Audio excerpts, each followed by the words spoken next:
Today's social media segment is brought to you by Alford and Associates for all of your insurance needs. CIS, Cardiovascular Institute of the South, the highest quality cardiovascular care available.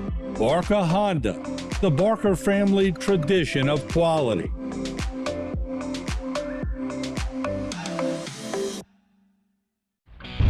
Gators Power Systems is the area's leading Kohler standby generator solution, specializing in maintenance, repair, and installation on all major brands, from gas to diesel and 2kW to 2000. Home or commercial, our team has you covered. Our factory-certified technicians and installers are highly trained to provide response and repair when you need it the most.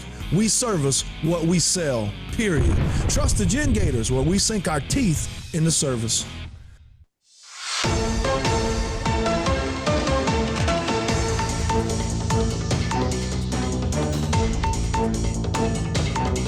Hey everybody, welcome back into Bayou Time. Harry McCullough here.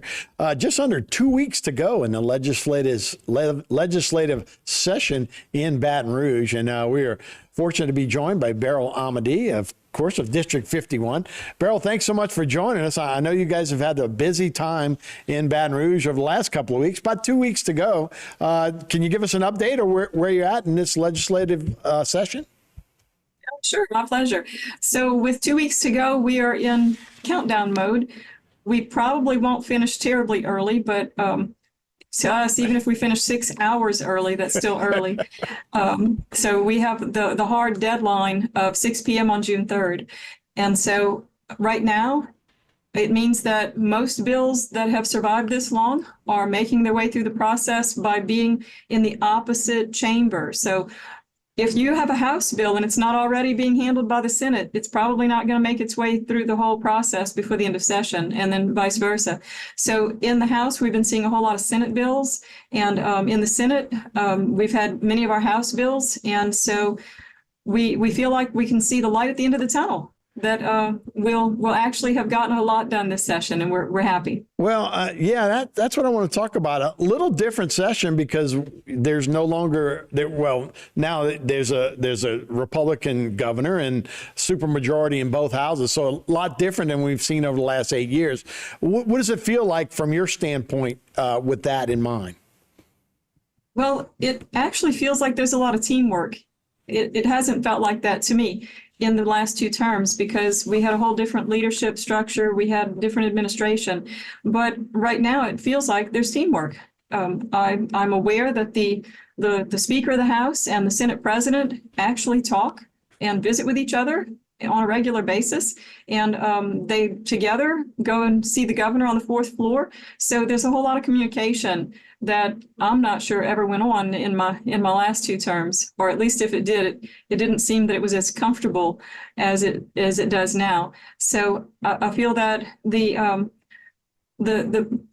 bills that were on the governor's list, we call them package bills. Many of those are making their way through, or maybe have already made their way through. The bills that were on the insurance commissioner's list are also making their way through.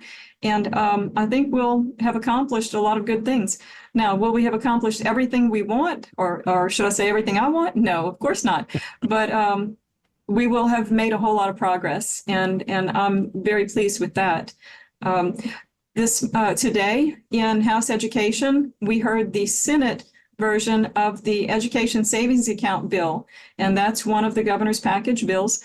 The House version is over on the Senate side, waiting around. And so I believe that before the end of session, we will have completely passed education savings accounts for Louisiana. And that means that students who are at a school that really isn't meeting their needs, whether it's a failing school or not, there will be options. If a parent has a child in a public school, they could qualify for an education savings account, and that would actually give them funding to do other things, like perhaps get extra tutors for their student in whatever the problem subjects are, or perhaps use some of the funds for tuition at a different school. So there will be options, and that's what school choice is all about. letting parents have options, because we know education is not one size fits all. And this will give parents more opportunity to pick and choose from a whole list of potential help for their students, so that we can actually see students' educational needs being met. So that money would follow the student itself, and as long as it goes to educational purposes, those families could spend it wherever they want it. Yes, there will be a list of purposes that are allowed. There will be a list of authorized service providers, so that Bessie and the department will be able to sign off on people or businesses that provide legitimate services that they have already vetted. And so it's a process. It's going to take a little while to get off the ground. But I do believe, with all of the conversation, with all of the amending of bills, that we're coming up with a final product that's going to help a lot of students. Yeah, absolutely. And I'm hopeful. Absolutely. Yeah, and Yes. you're on those education committees for sure. Two things I wanted to talk to. We got about a minute and 45 to go. You spent a lot of time today, you said, on an abortion bill, like an hour and 15 minutes, but I also want to save a little time for a possible Constitution convention. So take me where you want to go. Okay, well, the Constitutional Convention is easy to cover in that short few moments. The bill that provides for a limited Constitutional Convention is currently sitting over on the Senate side. I believe it's waiting for a committee hearing. And so there is talk. If the Senate would pass this, we would go into a Constitutional Convention later this year. If the Senate does not care to pass this, we'll have to find other ways to change what we need to change to untie the budget in such a way that the legislature will be able to act when the deficits that are projected are upon us. So, yeah, you think more than likely, though, there will be a Constitution convention? I'm not sure. Right now, it's up to the Senate. The House has already passed a bill, and so I'm waiting to hear what the Senate decides. Right. And quickly with abortion bill, like I say, y'all spent an hour and almost an hour and a half talking about it today. What does it look like for Louisiana? Well, that bill has passed, and since it was a Senate bill, it's almost finished the course. And I'll be happy to explain what the bill does in your next segment. Sure. Yeah, that will definitely help us out for sure. It'll take more than 10 seconds for sure. But thank you so much. We'll be right back with more Bayou Time right after this.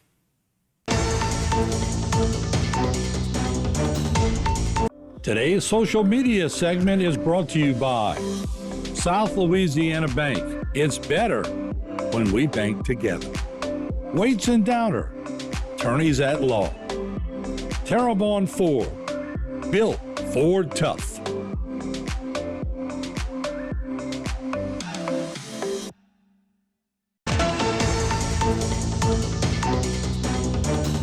Hey, everybody. Welcome back to Bayou Time News. Harry McCullough here. The legislative session goes until June 3rd. We're speaking with Beryl Amedee, District 51 representative. Beryl, we were talking a little bit about the abortion bill. As we mentioned, y'all spent a lot of time talking about it today. Abortion is illegal in Louisiana, but there were some amendments to that bill that you guys are working on? Yes, we did handle a bill today on the House floor that was a Senate bill, and the bill did pass, so it's should be finished its way through the process now.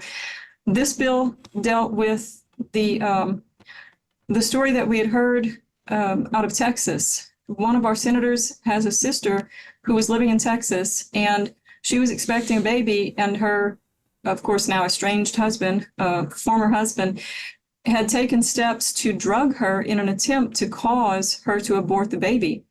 And the medications that he was using are the ones that cause abortions. And if someone wanted to have a chemical abortion, these are the pills that would be prescribed. And so today, the House passed a bill that started in the Senate that would make it illegal for someone to access these drugs, especially for those purposes. Now, it's my understanding that some of the one or both of the same medications do have other uses. Some of the uses that we heard in the debate were digestive issues, maybe heartburn, for example, which could be useful for a man or a woman, of course.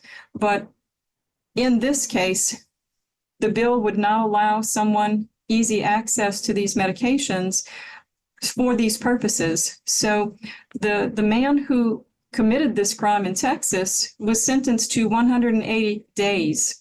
Whoa. He drugged his wife 7 or 8 times before everything stopped. And in this case, the happy ending is the baby did actually live, but the baby was born a little early and has some medical issues. And so the happy ending is that there is a baby that was not killed by the father who was drugging the mother. But we wanted to be sure that in Louisiana, our laws will prevent this. And should something like this happen here, that the person will face the penalties Right. that are more in line with the level of the crime. Right. So I'm happy to say that that bill did pass today, and it should be shortly on the way to the governor's desk. I see. You're always one of the more active legislators as far as filing bills. I think you said you had 19. Four you were specifically wanted to talk about a little bit. How are those bills and how are they working their way through? Sure. Well, let's see. Today, I got the good news that my bill that provides for a limitation on central bank digital currency has made it all the way through the process. It was passed on the Senate floor today. This is the same bill that I had brought last year that was vetoed by the governor. And so I think that with the new governor, we don't expect any veto.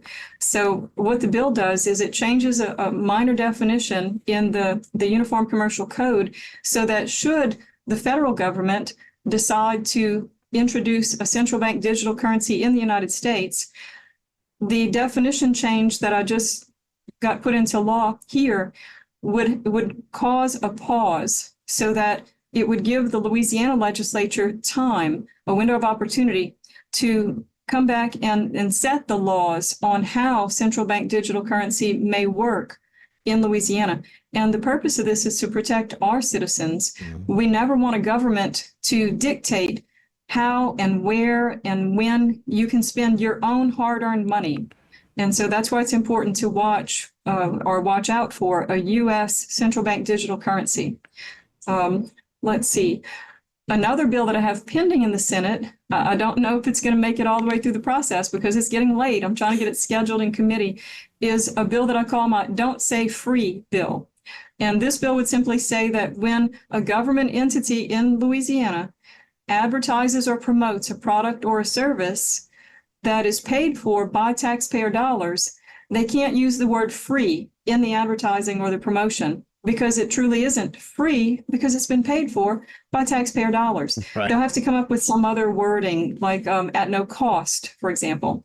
So I like the bill. It passed the House, and so now I'm waiting on the Senate. So we'll see what happens there.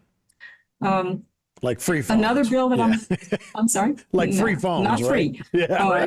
No cost to you, but not free, right? Right, exactly. So, this is an effort to try and just change the way that we speak of these things so that in the future, people will recognize that it's really provided by the taxpayers. It's Right. provided to you by your neighbors. Sometimes when we see something as free, we get a mindset that it's of no value. Sure. And then we run into waste and abuse and all that. Absolutely. So another bill I'm waiting for the Senate to finish with, it's on the Senate floor, is a bill that would say that schools cannot discriminate between students based on their vaccine status. Now, during the COVID pandemic, people were so fearful that in some schools, they segregated the students based on whether or not they'd had a COVID vaccine. And they put some students in different classrooms, or they wouldn't let some students on sports teams or what have you. And so this bill would say that you can't do any of that. The only thing that a school is supposed to do based on your vaccine status is in the event that there's a declared outbreak of a certain disease, the students who do not have immunization to that disease would have to not come to school until the outbreak is over. And this bill doesn't change that. That would still be allowed. Yeah. So we're waiting to see what the Senate will do. And then the last one is a bill that provides for chaplains in schools. The bill I was carrying actually doesn't need to pass now because the Senate version, we amended it to make them identical, and the Senate version has already finished its course. So as of right now, whenever the bill goes into effect later this year, any public school system that wants to will be able to either hire chaplains or take on chaplains as volunteers. Now, these would be official certified chaplains, and they will be a help to, or a tool that the school counselors can use, not a replacement for the counselors, but just an additional help, especially while we're all focused on mental health of our students and staff. For sure. So I'm excited about that bill passing. All right. Well, Beryl, thank you so much for the update. We appreciate your hard work. Another 2 weeks to go in Baton Rouge. Thank you. Yes, sir, Harry. Thanks. Okay. We'll be right back with more Bayou Time after this. Today's social media segment is brought to you by Terrebonne General Health System. Your health is our legacy. Rouse's, you're either local or you're not. Buick, the craft of modern luxury. St. Martin and Bork, know your rights.